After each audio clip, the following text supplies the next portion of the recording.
وہ 100 بار بھی آئے گا تو میں 100 بار اس کے لیے کھڑے ہونے پر فخر کروں گا۔ تو آقا علیہ الصلوۃ والسلام کی تعلیمات یہی ہے کہ جب معلم آئے، جب استاد آئے، جب پڑھانے والا سکھانے والا ہے تو اس کے احترام کے لیے انسان کھڑا ہو جائے۔ حضرت علی المرتضیٰ رضی اللہ تعالیٰ عنہ تو یہاں تک فرماتے ہیں جس شخص سے میں نے ایک لفظ پڑھا اب وہ میرا آقا ہے، میں اس کا غلام ہوں، چاہے تو فروخت کر دے چاہے غلام بنا کے گھر رکھ لے۔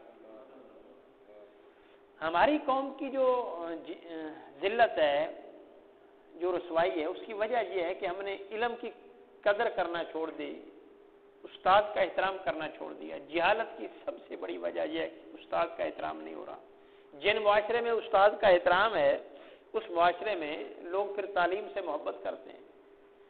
اب استاد کا احترام کسی نے کیا کرنا ہے، یعنی ایک نچلے طبقے میں ہم اس کو شمار کرتے ہیں، سرکاری نوکری ہے تو وہ بھی جو اس سے کم کوئی نہیں ہے، نرس ہاسپٹل میں کام کرتی ہے اس کی تنخواہ بھی ایک استاد سے زیادہ ہے۔ سر اس کا 14واں اسکیل ہے، 16واں، اس کا ڈائریکٹر 16واں نرس کا، اس کی تنخواہ بھی زیادہ ہے۔ پھر دیگر آپ آ جائیں پرائیویٹ اسکول میں تو سرکاری اساتذہ سے بھی تنخواہ کم ہے۔ پھر ہمارے یہاں ایک مسجد کے استاد کا مقام آتا ہے قرآن پاک کا، اس کی تو اس سے بھی کم ہے ہی نہیں، اس سے بھی کم ہے۔ تو یہ ہم مذاق کر رہے ہیں اہل علم کے ساتھ، تو پھر کس کی مجبوری بنے گی استاد بننے کی؟ کون چاہے گا؟ اب تو ادارے جو ہیں، جو تعلیم دینے والے ہیں، وہ بھی جو اپنا منشور بیان کرتے ہیں وہ یہ کہتے ہیں کہ ہمارے بچے ڈاکٹر بنیں گے، ہمارے بچے انجینئر بنیں گے، وہ بھی نہیں کہتے کہ ہمارے بچے استاد بنیں گے۔ یعنی استاد بنانے والا بھی نہیں چاہتا کہ کوئی استاد بنے۔ اندازہ کر، یہ کفر الرجال ہے، استاد بنانے والا بھی نہیں چاہتا کہ استاد بنے۔ مدارس میں بہت بڑے علماء پڑھاتے ہیں، اب ان کی تنخواہیں کیا ہوتی ہیں؟ اب 5-5, 7-7 ہزار، 10-10 ہزار اب بھی چل رہی ہیں۔ اب اس سے کوئی گزارا کر سکتا ہے؟ تو فن لینڈ یورپ کا ایک ملک ہے جو دنیا میں سب سے پہلے نمبر پر ہے تعلیم کے لحاظ سے۔ وہاں پہ سرکاری ملازمین میں سے سب سے زیادہ تنخواہ اساتذہ کی ہے، اور جو یونیورسٹی کے ٹاپ 10 ہوتے ہیں وہ استاد بنتے ہیں۔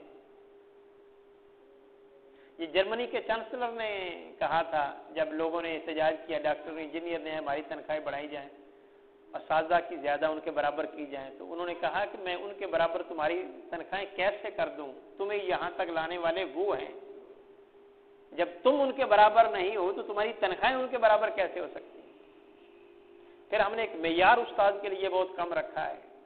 اے سی کے لیے میرٹ ہے، اس کے لیے پی سی ایس کا امتحان دینا پڑتا ہے یا کوئی ٹف، لیکن استاد کے لیے پھر کوئی امتحان نہیں، امام کے لیے کوئی امتحان نہیں، خطیب کے لیے کوئی امتحان نہیں، تعلیم کا کوئی معیار نہیں۔ پھر جب ایسے لوگ آئیں گے تو پھر ان کی قدر بھی نہیں ہوگی، اور قدر ہوگی تو وہ لوگ پھر پڑھے لکھے آئیں گے۔